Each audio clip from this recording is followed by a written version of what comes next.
Baik, bismillahirrahmanirrahim. Assalamualaikum warahmatullahi wabarakatuh. Okay, hari ini kita akan menyambung pembelajaran kita bagi bab matematik tambahan tingkatan 4, iaitu bab penyelesaian segitiga, ataupun dalam bahasa Inggeris kita panggil solution of triangle, SOT ringkasan dia. Ini adalah bab yang ke-9, okay, dalam KSSM Form 4. Okay. Sebelum kita pergi lebih lanjut, kita tengok dulu apa yang kamu semua akan belajar dalam bab ni. Okay. Dalam bab ni ada 4 perkara yang kamu akan belajar. Perkara pertama, petua sinus. Okay. Perkara yang kedua, petua cosinus. Perkara yang ketiga, luas segitiga. Dan yang terakhir sekali, aplikasi bagi semua benda-benda ini yang dipelajari. Okay, sebenarnya bab ni simple je, tapi saya perlu juga terang satu persatu lah, supaya pemahaman itu lebih mendalam. Okay, kita tengok untuk bahagian pertama, part 1 ini, kita tengok dahulu petua sinus. Petua sinus. Di bawah petua sinus ada 1, 2, 3, 4, 5 perkara, okay, yang perlu kamu tahu. Okay, perkara yang pertama, terus kepada perkara yang pertama. Okay. Membuat dan mengesahkan konjektur tentang hubungan antara nisbah panjang sisi segitiga dengan sinus sudut bertentangan dan mentakdirkan petua sinus. Konjektur ni adalah lebih kuranglah maksud dia benda yang dah ada tapi belum dibuktikan. Benda yang dah ada tapi belum dibuktikan. Okay. So kita tengok apa yang dah ada. Ni formula ni. So kita tengok, adakah konjektur ini sah untuk semua jenis segitiga bersudut tirus dan segitiga bersudut cakah? Okey. Kamu kena ingat balik tirus apa, cakah apa. Okey. Sudut tirus apa, sudut cakah apa. Okey. So kita tengok rajah A dan rajah B. Ni rajah A. Okey, ni rajah B. Masing-masing ialah segitiga bersudut tirus 90 darjah, tirus 90 darjah dan ke bawah, dan segitiga bersudut cakah. Cakah ni maknanya lebih daripada 90. Okey. So CD adalah berserenjang dengan AB. Okey. CD berserenjang dengan AB. Ni CD ni. Warna merah tak nampak kan? CD ni berserenjang dengan AB. Okey. CD ni berserenjang dengan AB. Tu berserenjang. Okey, berserenjang. Dan diwakili dengan H. H tu height lah, tinggi. Okey, sini dia buat pembuktian untuk segitiga, kedua-dua segitiga bersudut tirus dengan cakah. Ni tirus, ni cakah. Tirus lebih kecil dan sama dengan 90 darjah, cakah lebih besar daripada 90 darjah. Okey, so kita tengok, pertimbangkan segitiga BCD. Ni BCD ni, maksud dia ni segitiga ni. Okey. So apa yang dibuat? Okey, dibuat H per A. Dekat sini B tak sudut. Okey, kita nak pakai rumus sinus. Sinus ni merujuk kepada SIN ataupun lebih dikenali sebagai silang satu nombor. Maknanya perkataan silang itu, ini macam biasalah, ini formula yang ini tips ataupun formula yang Cikgu Ishak tunjuk kat saya lah. Okay, so saya sampaikan kepada anak-anak murid saya dan sesiapa yang mendengar lah. Silang satu nombor. Okay, so apa yang silang, apa yang nombor ni? Okay, kita tengok dulu macam mana nak buktikan sin ni. Okay, so merujuk kepada segitiga BCD ni. Okay, kita ambil sin B. Sin B, tengok dekat B. Sin B kan sin opposite H. Per sin kan saw kan, saw. Opposite per hypotenuse. So opposite hypotenuse dia A. So A.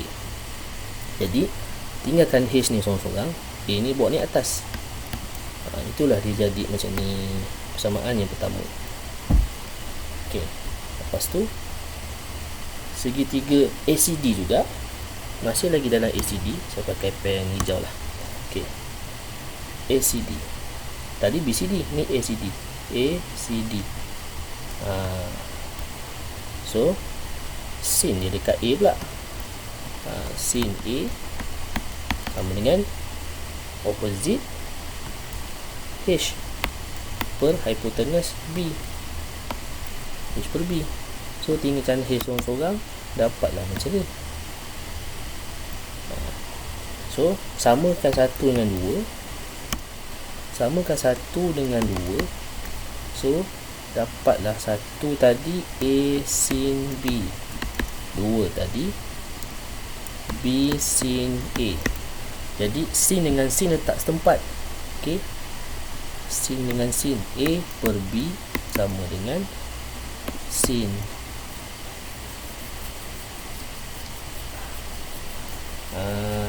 A per B sama dengan sin A per sin B. So kita susun balik. A sama dengan B, iaitu A per sin A, B per sin B. Ni pembuktian dia. So inilah petua sinus, pembuktian. Okay, sebab ini bab, kalau bab KBSM lama, dia tak disuruh kita buat pembuktian, dan dia tak disuruh kita, bukan pembuktian lah, macam kita kena tunjukkan. Tapi dalam bab KSSM kena tunjukkan. So perhatikan bahawa bagi sebarang segitiga bersudut tirus dan segitiga bersudut cakar, nisbah panjang sisi, ni nisbah panjang sisi, dengan sinus sudut-sudut bertentangan adalah sama. Ni sinus sudut bertentangan adalah sama. Hubungan ini dikenali sebagai petua sinus. Settle bahagian yang pertama. Kita tengok bahagian yang kedua. Menyelesaikan segitiga yang melibatkan petua sinus. Silang satu nombor. Silang satu nombor. Kita tengok. Silang lah, kita silang. Ni silang, ni silang. So saya ambil sin 80 silang dengan satu nombor 14.3 sama dengan sin 48 per dengan X. Itu. So nak cari X, kita selesaikan yang ini dulu. Saya tunjuk macam ni. Sin 80 bagi 14.3 dapat jawapan tu kan. Kemudian benda kita nak X ni. Jadi X ni saya pindah naik atas. X sama dengan sin 48 per dengan jawapan tadi 0.068. Tapi bila nak buat jawapan dia, nak kira jawapan dalam kalkulator, kita ambil semua. Maksudnya kita ambil sin 48 bahagi answer. Lebih tepat macam tu, 10.79. Ini lebih tepat kaedah ni. Kita jangan kosongkan kalkulator tadi, kita guna je terus. Terusnya soalan B. Silang satu nombor. Silang satu nombor. Ni silang dengan ni, ni silang dengan ni. So sin 55.5 per nombor dia 6.2 sama dengan sin X per nombor dia 7.05. So ni bawa ni atas, jadilah 7.05 sin 55.5 per 6.2 sama dengan sin X. Kaedah tekan kalkulator pun kena betul bab ni. Kita tengok 7.05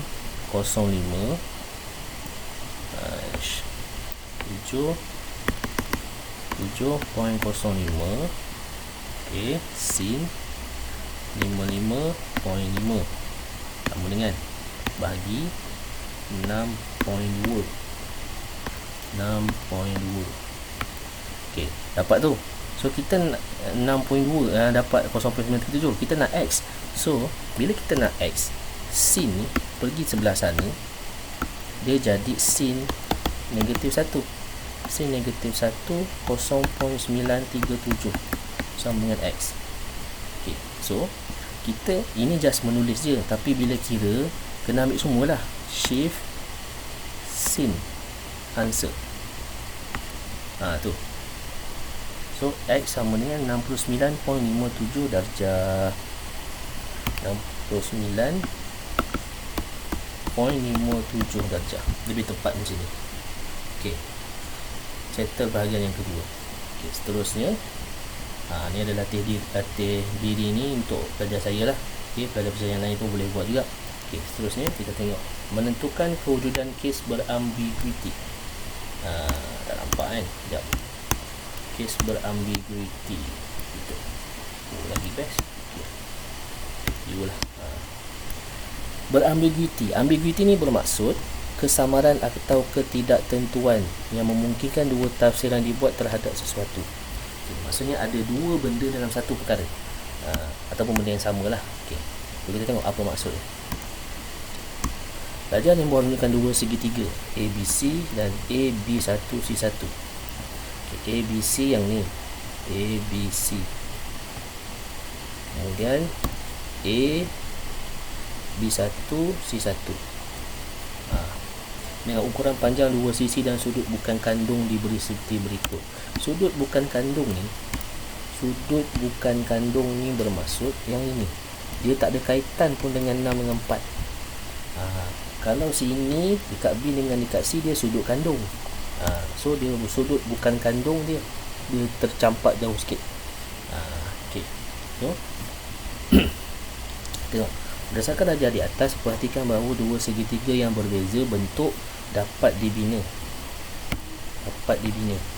menggunakan saiz sudut bukan kandung dan panjang dua sisi yang diberi. Panjang dua sisi, satu sudut bukan kandung. Dua segitiga yang dapat dibina dengan satu set maklumat yang sama seperti ini dikenali sebagai kes berambiguiti. Okay. So bermaksud kes berambiguiti wujud apabila diberi panjang dua sisi. Okay. Panjang dua sisi. Ni panjang dua sisi. Kita satu sudut bukan kandung. Yang tirus. Yang tirus ni maknanya lebih kecil pada 90 darjah. Okey. Lepas tu sisi yang bertentangan. Yang ni sisi yang bertentangan dengan sudut bukan kandung A. Maksud dia macam ni. Sisi yang bertentangan dengan sudut bukan kandung, dia lebih pendek daripada sisi yang satu lagi, tapi lebih panjang daripada tinggi. Okay. Kita tengok. Tentukan sama ada wujud kes berambiguiti bagi setiap segitiga yang berikut dan jelaskan. Okay. Ini dari dua sisi dan satu sudut kandung. So untuk jawapan A, dia wujud. Ya, wujud. Sebab ada dua sisi dan satu sudut bukan kandung. Dah, simple. Soalan B, wujud ke tidak? Tidak. Sebab apa? Sebab dia dah bagi dua sudut. Sebab dua sudut telah diberi. Okay. So bila dah wujud kes berambiguiti, macam mana kita nak wujudkan segitiga baru? Ni kaedah dia. Menyelesaikan segitiga yang melibatkan kes berambiguiti. Okay. Kita lukis dulu segitiga ABC. Sudut BAC 40, AB 20, BC 14. Okay. AB 40, BC 14. Dia tak bagi apa-apa, dia bagi macam tu. Okay, BAC. So 40 darjah ni dekat sudut A. 40 darjah macam tu lah kot. BAC 40 darjah. AB 20, BC 14. Itu nilai yang mungkin bagi sudut B dan sudut C. Sudut B dan sudut C. Okey. Ni nak kat sini ataupun kat sini. Okay. So kita buat macam biasa. Okey. Boleh silang. Silang satu nombor sin. Silang satu nombor. Ini tak boleh silang. Ini pun boleh silang, sorry. So silang sin 40 per 14 sama dengan sin C per dengan 20. So sin C sama dengan 20 ni bawa naik atas. 20 ni bawa naik atas. Okey, jadilah 20 sin 40 per 14. Okey, so kita kira 20 sin 40 bahagi 14. Terus buatlah shift sin answer. So C dapatlah 66.67. So C dapatlah 66.67 darjah. So 66.67 darjah. So nak dapat sudut B 180 tolak 66.67 campur dengan 40. Sikit. Campur dengan 40 180 banyak sangat. Tolak answer 73.32 darjah. Betul. Okey. 3.32 darjah. Okey, sekejap. Saya nak semak jawapan. Ada jawapan tak? Ada. Okay, tak apa. Okey, seterusnya. Nanti lagi cuma ketiga ni nantilah saja saya boleh buat. Okey, dan seterusnya kita tengok menyelesaikan masalah berkaitan segitiga menggunakan pertua sinus. Masalah berkaitan segitiga. Okey, so ada dua jenis masalah. Satu masalah yang berayat, masalah yang ada gambar rajah, dan satu masalah yang berayat. Kita tengok dua-dua lah. Okay. Simple. Silang satu nombor. So sin 77 per 40.5 sin 79 per C. So settlekan yang ini dulu. Sin 77 sin 77 bahagi 40.5.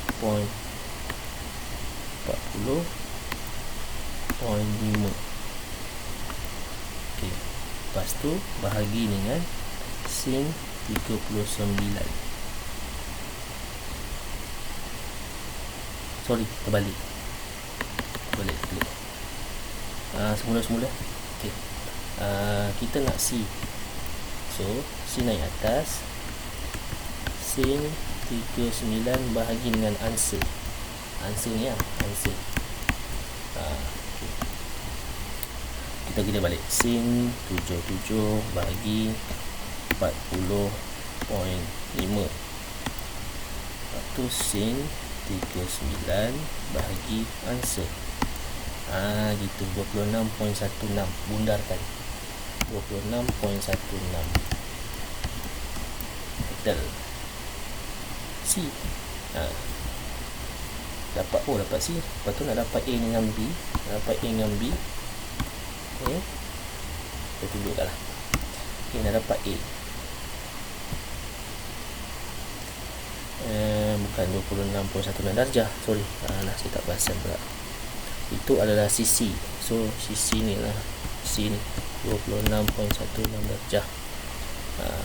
Kalau sudut A ni buatlah 180 tolak 39 campur 77. Okay. 180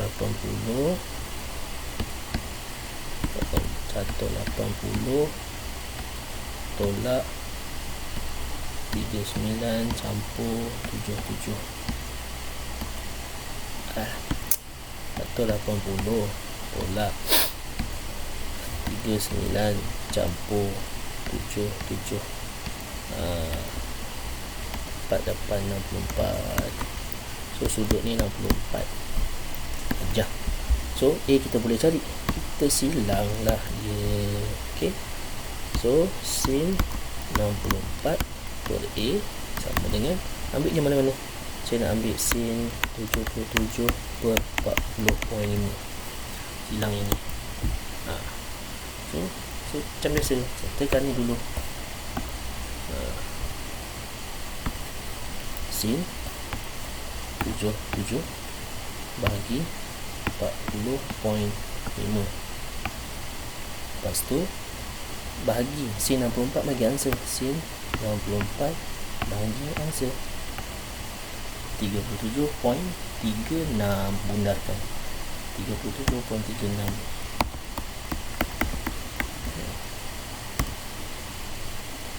Kita nak A kan, so A bawa ni atas, yang ni bawa turun bawah. Dapatlah macam ni, macam kaedah macam ni tadi. Kaedah macam ni tadi. Okay, kita pergi tengok soalan berayat. Soalan berayat ni, highlight kan. Sekumpulan ahli pengakap mereka aktiviti melintas sungai semasa kem jati diri. Mereka memasang tali dari pokok P ke pokok Q dan pokok R. Jarak antara pokok Q dengan R 80. Sudut terbentuk antara pokok Q dengan pokok R adalah 50. Okey, jadi kita lukis balik. Tu P Q R ni 80, ni 100, ini X. Okey, sudut terbentuk antara pokok Q dengan pokok R di P 50 darjah. Cari nilai X. Silang satu nombor je lah. Silang satu nombor. Silang satu nombor. So sin 50 per 80 sin Q. Nak cari Q dulu per 100. Kita cari Q dulu. 100 buat ni atas. Dah 100 sin 50 per 80 sama dengan sin Q. Kita kira sudah 100 sin 50 bahagi 80. Okey, lepas tu nak dapat Q, shift sin, answer. Dapatlah Q 73.25. Q 73.25. 73.25. Okay. So nak dapat sudut R. Okay, dapat sudut R, buatlah 180 tolak 50 campur 73.25. So 180 tolak 50 campur 73.25, 56.75. Baru kita boleh cari Q, cari X. So silang lah, silang sin 56 56.75 per X sama dengan, ambil je mana-mana. Saya ambil sin 50 80 lah. Sin 50 per 80. So macam biasa saya tekan ni dulu. Tekan sin 50 bahagi 80. Okey. Kemudian saya nak dapatkan X. So benda ni saya bawa ke bawah, X saya bawa ni atas. Jadilah sin 56.75 bahagi dengan answer sama dengan X. So sin 56.75 bahagi answer. Tu X 87.33. Siap. Ok, Okey, so itu saja untuk bahagian yang pertama, solution of triangle. Kita berjumpa pada bahagian yang kedua. Sekian, terima kasih. Assalamualaikum.